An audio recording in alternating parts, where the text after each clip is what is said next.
the Renter's Bill of Rights is a concept, really. It's something that some states have tried to pass, but at the federal level, there was an effort to put a bunch of things together into a so-called Renter's Bill of Rights to pass through Congress. It didn't get anywhere. And so what the Biden administration is trying to do right now is push it through one piece at a time so that you don't notice it, through different federal agencies also, so you don't notice, through the FTC, through the Federal Fair Housing Authority.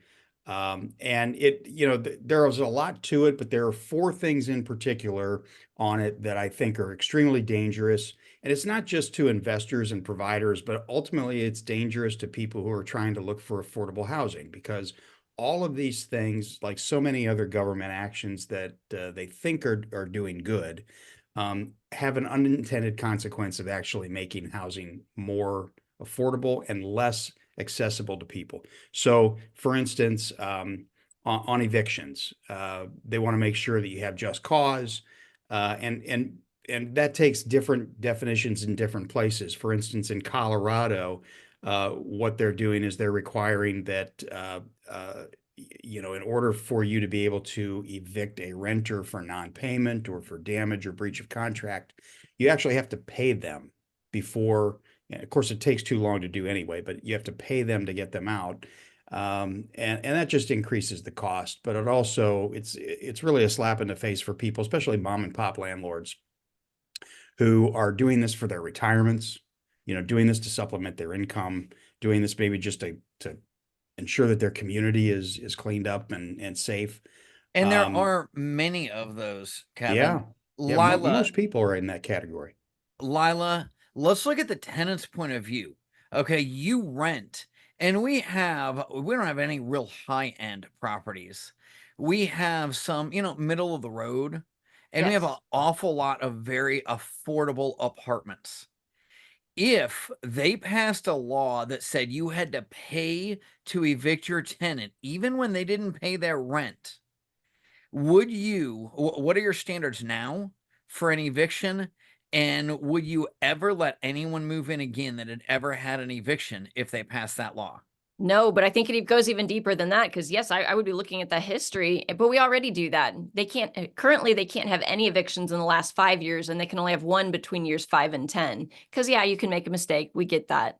But I think this is going to affect them not only on the getting accepted somewhere else problem. I think it's also going to affect rental amounts, because if it's going to punish all the good tenants, essentially the ones that pay their bills, because their rent's going to go up, because all the landlords are saying, well, I've got this extra cost over here now. In order to even things out, I'm just going to have to raise rents. And I think that's going to really hurt people. I don't think I think there's a lot of unintended consequences that they're not looking at.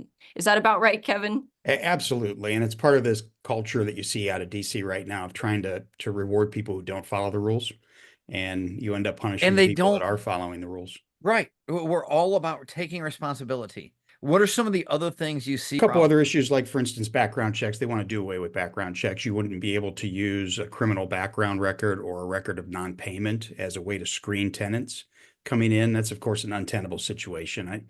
The other would be rent control. And everywhere throughout history in the world where we've had rent control, it has only served to increase the cost of housing and increase the financial burden of the people who are there ultimately. So they're just not, learning their lessons.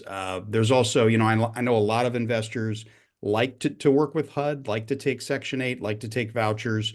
And in some places that makes sense, and in some places it doesn't. You want to be able to have that flexibility. Under their rules, you'd be forced to do so in certain underserved areas. And that just, again, you're increasing costs, you're reducing options for the people who are trying to make life easier and provide a comfortable home and a safe neighborhood for people. And it's really counterproductive. They're trying to make it mandatory instead of enticing people to want to do something different. I think they should be using a carrot and not a stick. Right. People don't learn from history, and people who don't learn from history are doomed to repeat it. This is happening at all levels of government. I in my private life, in my business, I work closely with apartment owners and with landlords around the country. And, you're constantly dealing with things at the city hall level, the county level, the state level.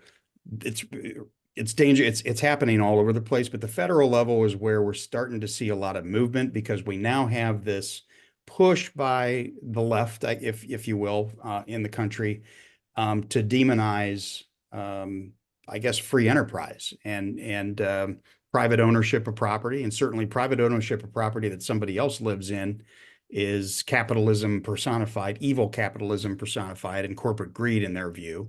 And I think that it comes from, some of it's ideological, some of it is that's just the way they view things, and they want to move us toward a different type of government, different type of society. But I think there's also a fair number of people out there who are in public office who have never signed a paycheck, never built anything, never owned a rental home, really don't understand these issues or the hardships of providing housing for people, and don't look at investors as the good that they're doing in the community, but and quite frankly, the service that they're providing to the government of collecting taxes from people and also providing housing, which the government shouldn't want to do on their own.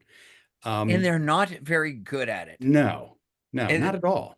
The essence of capitalism is capital, which is money. And in order to form some of these one world government ideas, you have to take that out of, you just have to get rid of the money so you can put all of the power in one small group of people.